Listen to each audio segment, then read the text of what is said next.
ತುಂಬ ಬ್ಲಾಗ್ಗಳಲ್ಲಿ ಸಿಗಲ್ಲ. ಅಪರೂಪದ ಅದೇನೋ ಟ್ಯಾಗ್ ಮಾಡಿ ಅಂತ ಬರುತ್ತಲ್ಲ ಹಾಗೆ ಅವನು ಅವಾಗವಾಗ ಕಾಣ್ತಿರ್ತಾನೆ ಅಷ್ಟೇ. ಈ ಫಿಗರ್ ಎಲ್ಲೋ ನೋಡ್ದಂಗೈತಲ್ಲ, ನಂಗೂ ಹಂಗೆ ಅನ್ನಿಸ್ತಾ ಐತೆ. ಸೊ ಗೈಸ್, ಇದು Talaguppa railway station last stop. ಎಲ್ಲರಿಗೂ ಗೊತ್ತೇ ಇರುತ್ತೆ ಲಾಸ್ಟ್ ರೈಲ್ವೆ ಸ್ಟೇಷನ್ ಇದು. ಸೊ ನಾವಿವತ್ತು ಯಾರ್ಯಾರು ಹೊರಟಿದ್ದೀವಿ ಅಂದರೆ, ಸೊ ನಮ್ಮ ಪಪ್ಪ, ಸೊ ಇದಿಷ್ಟು ನಾವು ಬುಕ್ ಮಾಡಿರೋದು.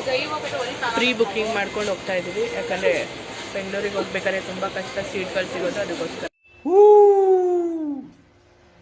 ಆ ಜಿಂಗ ಲಕ ಲಕ ಲಕ ಎಲ್ಲ ಏನು ಮಾಡ್ತಿದ್ದೀರಾ? ಬರ್ರ ಬರ್ರ ಬರ್ರ ಬರ್ರ ಬರ್ರ ಬರ್ರ ಸೂಪರ್. ಅಮ್ಮ ಬಿಡಕ್ಕೆ ಬಂದಿದ್ದಾನೆ ಗೈಸ್.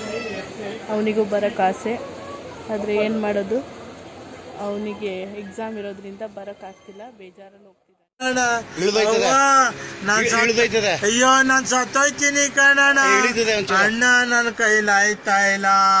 ಅಯ್ಯೋ ಅಣ್ಣ, ನಾನ್ ಸತ್ತೋದಂಗ ಆಗೋಯ್ತಾ ಇದ್ದೀನಿ ಅವ್ವ. ಅಯ್ಯೋ. ಫೈನಲಿ ಬೆಂಗಳೂರಿಗೆ ರೀಚ್ ಆದ್ವಿ. ಯಶವಂತಪುರ ರೈಲ್ವೆ ಸ್ಟೇಷನಲ್ಲಿ ಇಳಿದು ಲಾಡ್ಜ್ ಹುಡುಕ್ತಿದ್ವಿ. ಸೊ ಫೈನಲಿ ರೂಮಿಗೆ ಹೋಗಿ ತಲುಪ್ತೀವಿ ಇನ್ನೊಂದು ಸ್ವಲ್ಪ ಹೊತ್ತಲ್ಲಿ.